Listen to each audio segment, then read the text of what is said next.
Nous vivons une époque de polarisation stridente, où les fondements de notre organisation sociale et économique sont incessamment remis en question. D'un côté, des voix s'élèvent pour dépeindre le capitalisme comme la racine de tous les maux, inégalité, exploitation, aliénation, destruction de l'environnement. De l'autre, des défenseurs fervents le présentent non seulement comme le moteur du progrès et de la liberté, mais peut-être comme la seule structure viable à grande échelle qui parvient, bien qu'imparfaitement, à accommoder la complexité et souvent la contradiction de la nature humaine. La dichotomie capitalisme ou barbarie est fréquemment brandie comme un ultimatum par la critique anticapitaliste, suggérant que le maintien du système actuel nous conduira inévitablement à l'effondrement social et écologique, et que seule une rupture radicale vers des modèles alternatifs, souvent vaguement définis, mais invariablement collectivistes ou planifiés, peut nous sauver. Cependant, cette formulation, chargée d'urgence morale et apocalyptique, mérite un examen plus approfondi. Et si la véritable barbarie n'était pas le système en soi, mais le refus de comprendre ses bases, ses mécanismes intrinsèques et, surtout,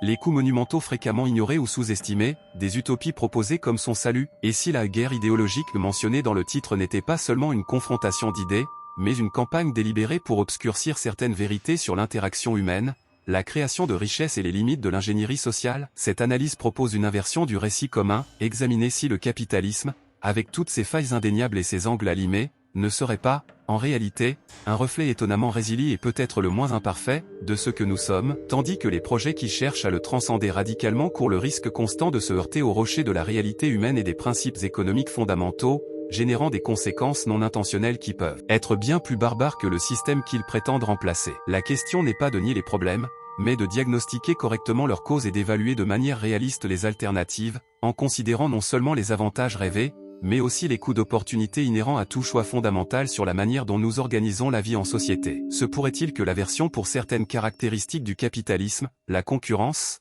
la recherche du profit, l'inégalité des résultats, ne soit pas, en partie, une aversion pour des aspects inhérents à la condition humaine elle-même, qu'aucun système ne peut complètement éradiquer, mais que le capitalisme, peut-être, parvient à canaliser de manière plus productive que destructive?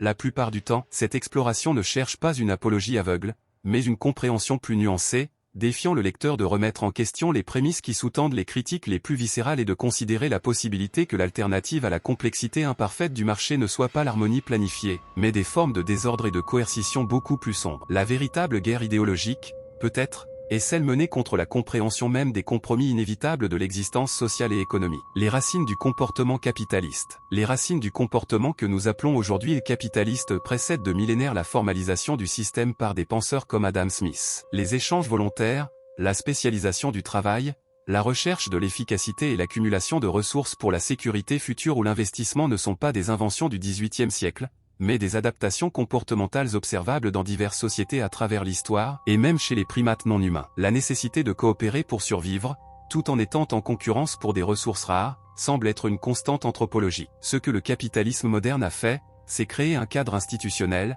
propriété privée, contrat, marché relativement libre, monnaie stable, qui a permis à ces tendances humaines de se manifester à une échelle sans précédent, générant un dynamisme économique et technologique jamais vu auparavant. Les premières cités-États marchandes, les routes commerciales de la soie, les innovations agricoles médiévales, tout cela contenait des embryons de l'esprit d'entreprise et de la logique de marché. Argumenter que le capitalisme est une construction artificielle imposée à une nature humaine fondamentalement collectiviste ou altruiste ignore cette longue trajectoire évolutive. Au contraire, on pourrait argumenter que ce sont les systèmes collectivistes et rigidement hiérarchiques qui ont exigé une suppression plus artificielle des inclinations individuelles à l'échange, à la propriété et à la différenciation. L'histoire est remplie d'exemples où la tentative d'imposer une égalité matérielle absolue ou d'abolir complètement la propriété privée a abouti non pas à l'harmonie, mais à la stagnation, à la tyrannie et, fréquemment, à la violence de masse pour imposer la conformité. La Commune de Paris, les expériences soviétiques et maoïstes, les Khmers rouges au Cambodge ont tous, à des degrés divers et avec différentes justifications idéologiques,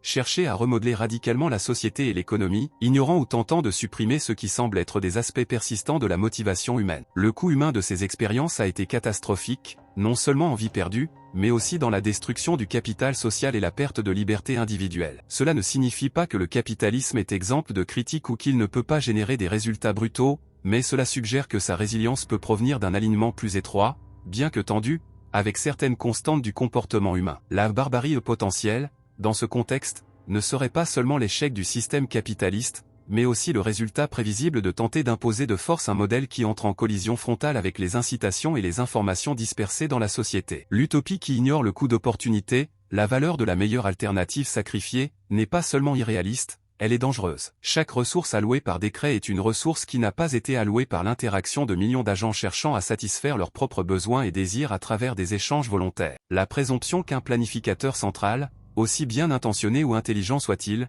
puisse connaître et peser ses coûts de manière plus efficace que le processus décentralisé du marché est l'un des piliers les plus fragiles des idéologies anticapitalistes. L'histoire, jusqu'à présent, semble indiquer le contraire. L'alignement des incitations et la recherche de l'intérêt personnel. L'un des mécanismes les plus puissants, et fréquemment mal compris, qui sous-tendent la dynamique capitaliste et l'alignement des incitations à travers la recherche de l'intérêt personnel, canalisé par le système de prix et par la concurrence. La critique commune dépeint l'intérêt personnel comme une cupidité pure et destructrice, une force moralement corruptrice que le capitalisme non seulement tolère, mais exalte. Cependant, cette vision ignore la distinction cruciale faite par Adam Smith entre l'intérêt personnel, self-interest, et l'égoïsme, selfishness. Le boulanger, le boucher et le brasseur nous fournissent le dîner non par bienveillance, mais par considération de leurs propres intérêts. Dans un marché fonctionnel, cette recherche de l'intérêt propre, que ce soit le profit, la reconnaissance, la satisfaction professionnelle, ne peut être couronnée de succès que dans la mesure où elle répond aux besoins et aux désirs des autres. L'entrepreneur qui souhaite s'enrichir doit offrir un produit ou un service que les consommateurs valorisent plus que l'argent qu'ils paient pour cela. Le travailleur qui cherche un salaire meilleur doit offrir des compétences que l'employeur valorise. Il existe une réciprocité implicite, médiée par le système de prix,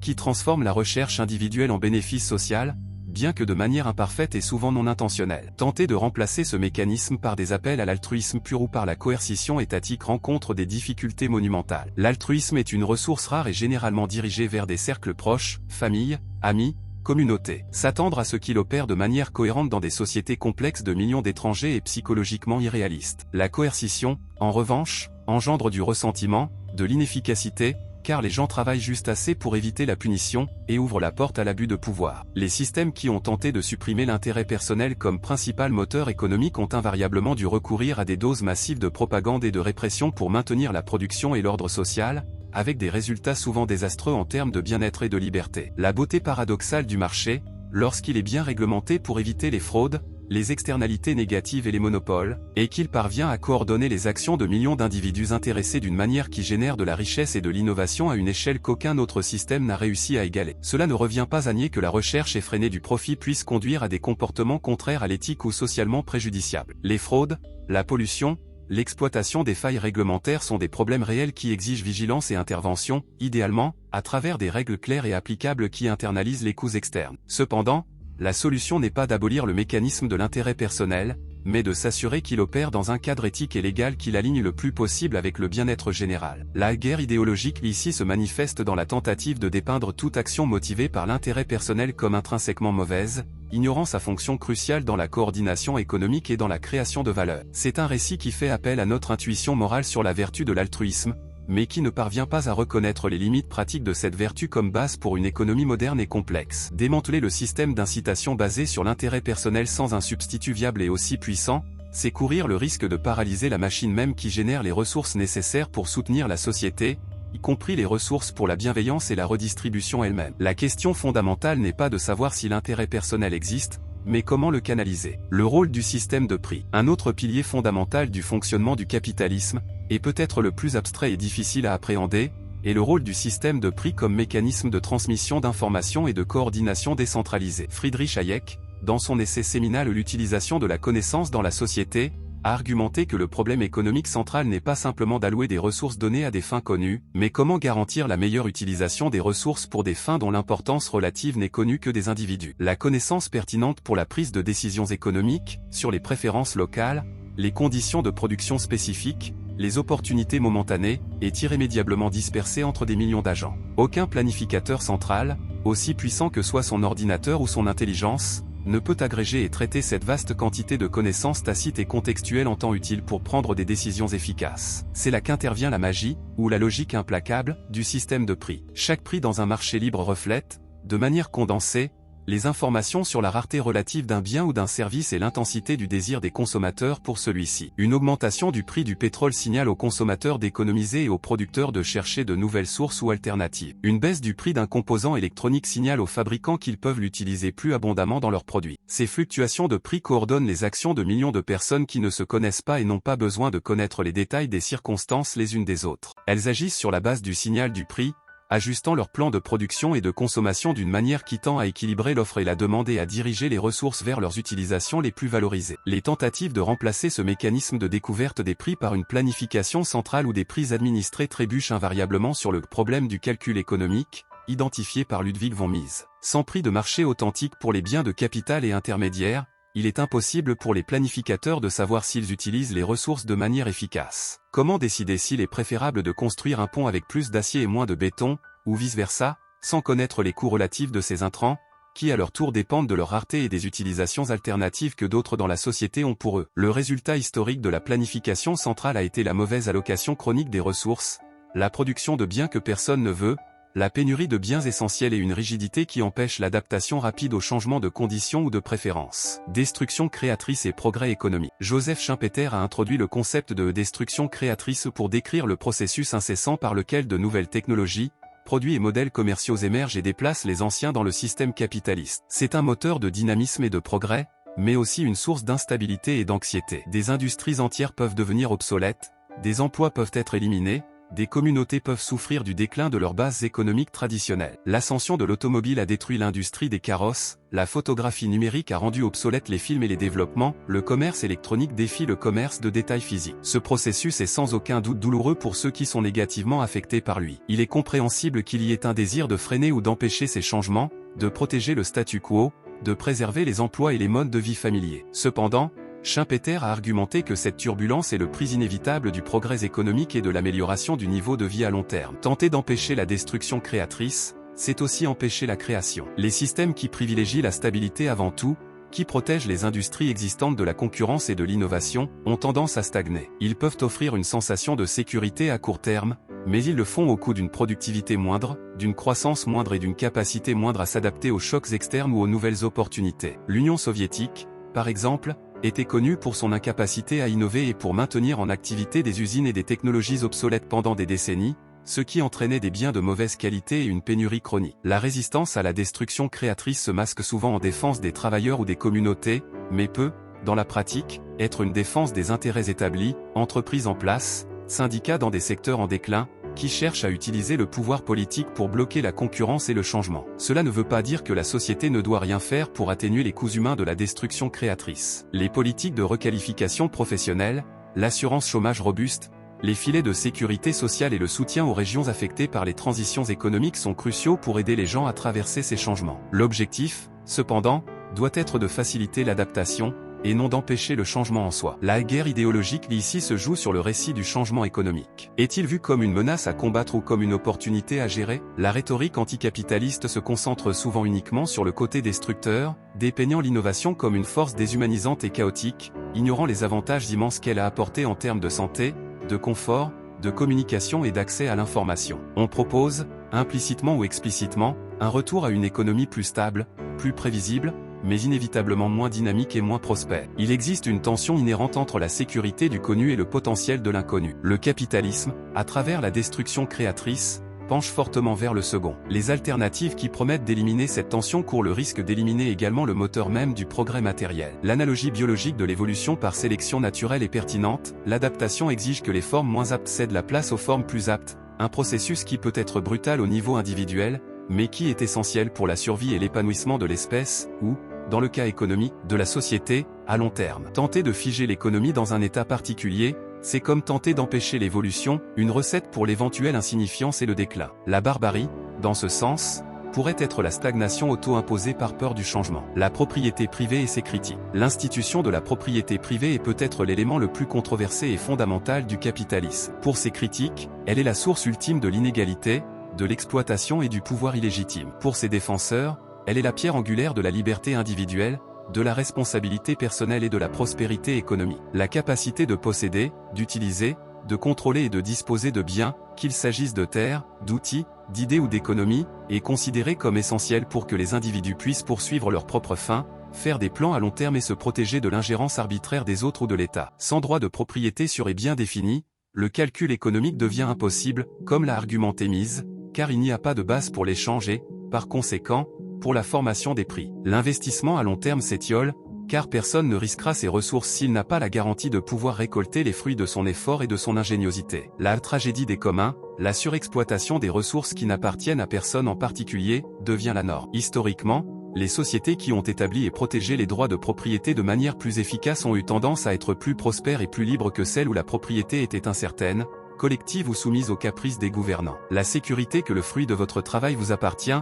après impôts et obligations contractuelles, bien sûr, est une incitation puissante à produire, à innover et à conserver. La propriété privée agit également comme un contrepoids au pouvoir de l'État. Les individus et les groupes avec des ressources indépendantes peuvent défier le gouvernement, financer l'opposition, soutenir des causes dissidentes et maintenir des sphères d'autonomie hors du contrôle direct des autorités. Là où toute la propriété est contrôlée par l'État, ou par un collectif indistinct, la dépendance individuelle est totale, et la dissidence devient extrêmement dangereuse. La critique selon laquelle la propriété privée génère de l'inégalité est factuellement correcte, mais l'inférence que cela la rend intrinsèquement illégitime est discutable. L'inégalité des résultats peut découler de différences d'efforts, de compétences, de chances, d'héritage ou des choix que les gens font. Bien que des niveaux extrêmes d'inégalité puissent être socialement corrosifs et exiger des politiques correctrices, comme la taxation progressive, l'investissement dans l'éducation et la santé pour égaliser les opportunités, l'alternative d'abolir complètement la propriété privée au nom d'une égalité matérielle forcée s'est avérée historiquement désastreuse, menant à la perte de liberté et à la stagnation économique. La guerre idéologique autour de la propriété privée cherche à obscurcir sa connexion avec la liberté individuelle et la prospérité, se concentrant exclusivement sur la question de l'inégalité. On présente la propriété non comme un droit qui permet l'autonomie, mais comme un privilège qui opprime. On ignore que l'alternative à la propriété privée n'est pas nécessairement la propriété commune harmonieuse, mais souvent le contrôle étatique totalitaire ou le chaos de l'insécurité juridique où seuls les plus forts, physiquement ou politiquement, parviennent à conserver des ressources. La défense de la propriété privée n'implique pas la défense de toutes les formes d'acquisition ou de toutes les inégalités existantes. Cela signifie reconnaître son rôle crucial comme fondement pour une société libre et prospère, un rôle qui a été démontré à plusieurs reprises à travers l'histoire. Démanteler cette institution sans comprendre profondément ses fonctions et les conséquences de son abolition, c'est jouer avec le feu, risquant non seulement l'efficacité économique, mais la liberté même que de nombreux critiques du capitalisme affirment défendre. La véritable barbarie peut être un monde sans la protection que la propriété,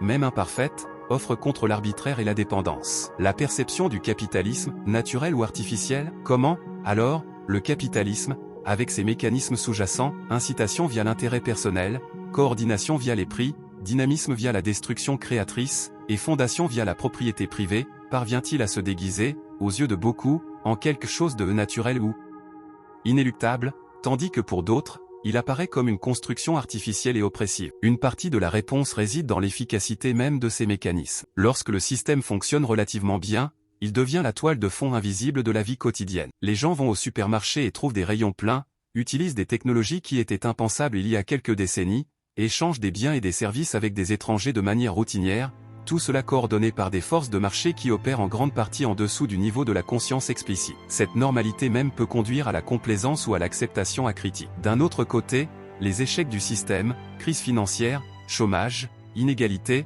dommages environnementaux, sont très visibles et génèrent du ressentiment et des interrogations. Le récit anticapitaliste capitalise sur ces échecs, les présentant non comme des problèmes à corriger au sein du système, mais comme des preuves de sa nature intrinsèquement défaillante et insoutenable. Le système est alors dépeint comme antinaturel parce qu'il génère des résultats qui entrent en collision avec nos idéaux de justice, d'égalité ou d'harmonie écologique. L'idéologie joue un rôle crucial dans la formation de ces perceptions. L'éducation, les médias, la culture populaire peuvent à la fois normaliser les prémices du capitalisme et souligner ses contradictions. Le langage utilisé est fondamental, cupidité versus intérêt personnel, chaos du marché versus ordre spontané, exploitation versus échange volontaire. Chaque terme porte une charge valorative qui oriente l'interprétation. De plus, il existe une tendance humaine à chercher des explications simples et des récits de culpabilité. Il est plus facile d'attribuer la pauvreté ou l'inégalité à la cupidité des capitalistes ou à la nature exploiteuse du système que d'analyser les interactions complexes de facteurs historiques, institutionnels, culturels et individuels qui contribuent à ces résultats. Le capitalisme,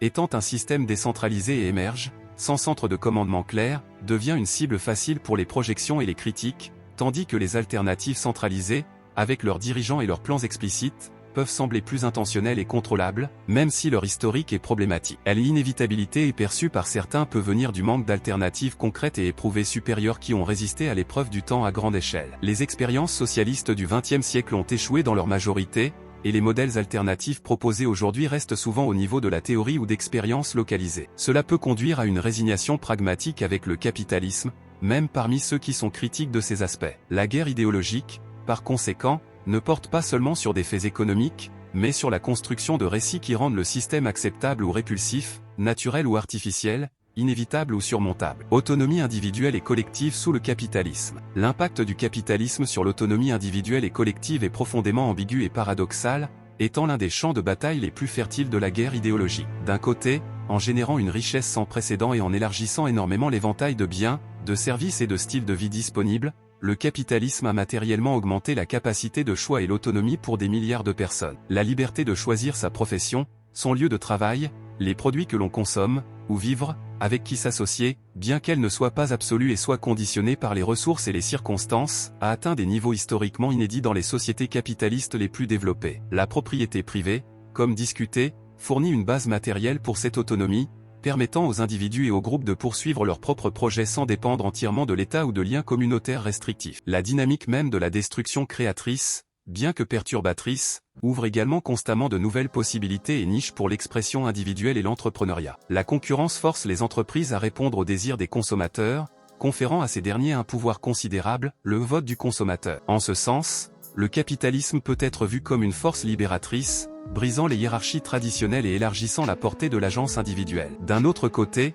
les critiques argumentent que cette autonomie est, en grande partie, illusoire ou superficielle. La nécessité de vendre sa force de travail sur le marché pour survivre est vue comme une forme de coercition économique qui limite sévèrement la liberté réelle de la majorité. La publicité et la culture de consommation créeraient des désirs artificiels, canalisant l'autonomie vers des choix triviaux entre des produits standardisés, tandis que les décisions fondamentales sur la production et l'investissement restent entre les mains d'une petite élite propriétaire. L'inégalité de richesse et de pouvoir inhérente au système signifierait que l'autonomie de certains, les riches et les puissants, s'étend aux dépens de l'autonomie d'autres, les travailleurs, les pauvres, les marginalisés. De plus, la logique du marché aurait tendance à envahir des sphères de la vie qui étaient auparavant régies par d'autres logiques, famille, communauté, culture, science, marchandisant les relations et les valeurs et réduisant l'autonomie collective des communautés pour définir leur propre mode de vie en dehors de la sphère du marché. On argumente que la recherche incessante de croissance et de profit conduit à des décisions qui peuvent être collectivement irrationnelles, comme la dégradation environnementale, ou qui minent la cohésion sociale. Les deux perspectives contiennent des éléments de vérité. Le capitalisme est une force d'expansion de l'autonomie individuelle dans de nombreux domaines,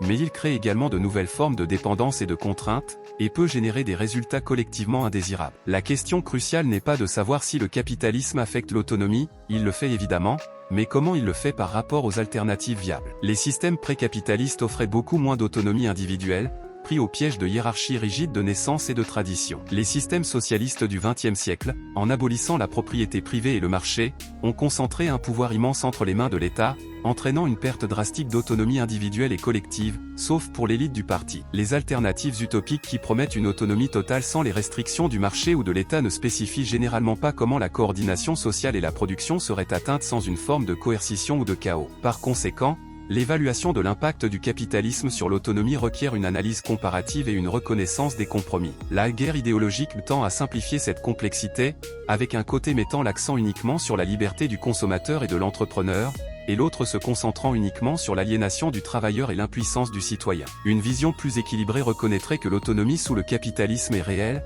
mais incomplète et inégalement distribuée, et que le défi est de trouver des moyens de l'étendre et de la distribuer de manière plus équitable, sans détruire les mécanismes qui la rendent possible en premier lieu. Cela peut impliquer de renforcer les droits des travailleurs, de réguler les marchés pour limiter les externalités et les abus de pouvoir, d'investir dans des biens publics comme l'éducation et la santé pour égaliser les opportunités, et de créer des espaces pour des formes d'organisation économique non capitalistes, coopératives, économie sociale, coexistant au sein d'une économie principalement de marché. Stratégie pour réformer le capitalisme. Face à cette analyse complexe, quelles seraient les stratégies pour démanteler les effets négatifs du capitalisme, sans tomber dans le piège de chercher des utopies irréalisables qui peuvent mener à des résultats pires. Si la prémisse est que le capitalisme, malgré ses défauts, est plus aligné avec certains aspects de la nature humaine et possède des mécanismes de coordination et d'innovation difficiles à reproduire, alors la stratégie ne devrait pas être l'abolition totale, mais plutôt la réforme intelligente et la gestion prudente. Cela implique, avant tout, un diagnostic correct des problèmes. L'inégalité excessive est-elle un problème? Oui. La cause est-elle inhérente à la propriété privée ou peut-elle être atténuée par une taxation progressive, des politiques de bien-être et un investissement dans le capital humain? La dégradation environnementale est-elle un problème? Oui. La cause est-elle la recherche du profit en soi ou l'échec à tarifer correctement les externalités, comme la pollution, et à définir des droits de propriété sur les ressources communes, comme l'atmosphère? L'instabilité économique est-elle un problème? Oui. La cause est-elle l'irrationalité intrinsèque des marchés ou peut-elle être gérée par des politiques monétaires et fiscales contracycliques et par une régulation financière prudentielle? Dans chaque cas, la réponse éclairée par la compréhension des mécanismes capitalistes pointe vers des solutions qui travaillent avec ces mécanismes, au lieu d'essayer de les éliminer. Par exemple, au lieu d'abolir les marchés du carbone, créer des marchés d'émissions, cap and trade, ou mettre en place des taxes sur le carbone utilise le système de prix pour encourager la réduction de la pollution de manière efficace. Au lieu d'interdire les licenciements, créer des systèmes robustes d'assurance chômage et de requalification aide les travailleurs à s'adapter à la destruction créatrice. Au lieu de fixer les prix, utiliser des subventions ciblées ou des bons peut garantir l'accès aux biens essentiels pour les plus pauvres sans fausser les signaux du marché pour tous les autres. Une deuxième stratégie est de renforcer les institutions qui soutiennent un capitalisme fonctionnel et éthique, l'état de droit, la protection des contrats, la défense de la concurrence contre les monopoles et les cartels, la transparence gouvernementale et corporative, et une presse libre et critique. Ces institutions sont essentielles pour garantir que la recherche de l'intérêt personnel se déroule dans des limites qui bénéficient à la société dans son ensemble, et non seulement à quelques-uns. Elles aident à niveler le terrain de jeu et à réduire les opportunités de fraude, de corruption et de capture réglementaire. Troisièmement, il est crucial de favoriser une culture civique qui valorise non seulement le succès matériel, mais aussi la responsabilité sociale, l'éthique dans les affaires et la participation citoyenne. Le capitalisme n'opère pas dans le vide, il est façonné par les valeurs et les normes de la société dans laquelle il est inséré. Une société civile forte, avec des organisations non gouvernementales actives, des syndicats représentatifs et des consommateurs conscients, peut exercer une pression significative sur les entreprises et les gouvernements pour qu'ils adoptent des pratiques plus responsables. Enfin, il faut maintenir une dose d'humilité épistémique. La complexité des économies modernes signifie que les conséquences d'interventions à grande échelle sont difficiles à prévoir. Les approches incrémentales, expérimentales et basées sur des preuves sont généralement préférables aux plans grandioses d'ingénierie sociale. Cela implique de surveiller les résultats des politiques, d'être disposé à corriger les erreurs et d'adapter les stratégies à mesure que de nouvelles informations et circonstances surgissent. La guerre idéologique empêche souvent cette approche pragmatique, exigeant l'adhésion à des dogmes et des solutions radicales. Démanteler les effets négatifs du capitalisme, par conséquent, ne signifie pas démanteler le système en soi, mais construire des contrepoids institutionnels, culturels et politiques qui le dirigent vers des résultats plus justes, durables et humains. C'est un travail continu de réforme et d'ajustement, et non une révolution unique qui résoudra tous les problèmes une fois pour toutes. La véritable barbarie peut être la paralysie causée par la polarisation idéologique, qui empêche la mise en œuvre de ces réformes pragmatiques. Conclusion, capitalisme et barbarie au XXIe siècle. Nous arrivons donc au cœur de la question, capitalisme ou barbarie? L'analyse entreprise suggère que cette dichotomie, telle qu'elle est fréquemment présentée par la critique radicale, est trompeuse et dangereuse. Elle obscurcit la possibilité que le capitalisme, malgré ses imperfections et les défis réels qu'il pose, puisse être le système le moins barbare disponible pour organiser des sociétés complexes et libres, précisément parce qu'il s'aligne, bien que de manière tendue, avec des aspects fondamentaux de la nature humaine et parce qu'il possède des mécanismes intrinsèques de coordination et d'adaptation extrêmement difficiles à reproduire par décret. La véritable barbarie,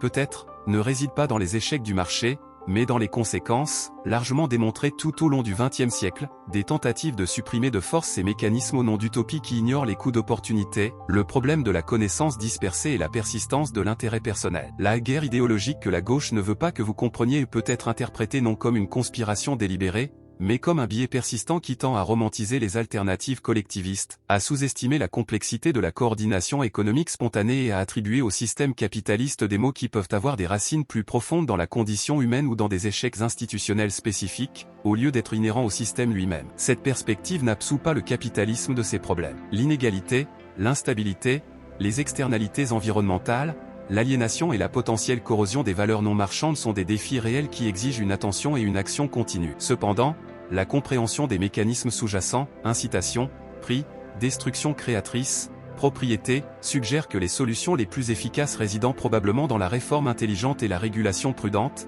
et non dans l'abolition révolutionnaire. Il s'agit de trouver le juste équilibre entre la liberté économique et la responsabilité sociale, entre le dynamisme du marché et la nécessité de sécurité et de cohésion, entre l'efficacité dans l'allocation des ressources et la recherche de résultats plus équitables. Cet équilibre n'est ni fixe ni facile à atteindre, il requiert un débat public informé, des institutions robustes et adaptables, et une disposition au pragmatisme plutôt qu'au dogmatisme idéologique. Le chemin à suivre n'est pas de choisir entre un capitalisme débridé et une utopie planifiée inexistante, mais de travailler à construire un capitalisme meilleur, un système qui exploite le pouvoir du marché pour générer la prospérité et l'innovation, tout en atténuant ses excès et en garantissant que ses bénéfices soient partagés de manière plus large et durable. Cela exige de reconnaître à la fois le potentiel et les dangers inhérents au système, et de résister aux récits simplistes qui promettent des solutions faciles à des problèmes complexes. La véritable transformation ne viendra pas du rejet total du système qui, pour le meilleur ou pour le pire, a façonné le monde moderne, mais de la sagesse collective pour l'améliorer, pour le rendre plus résilient,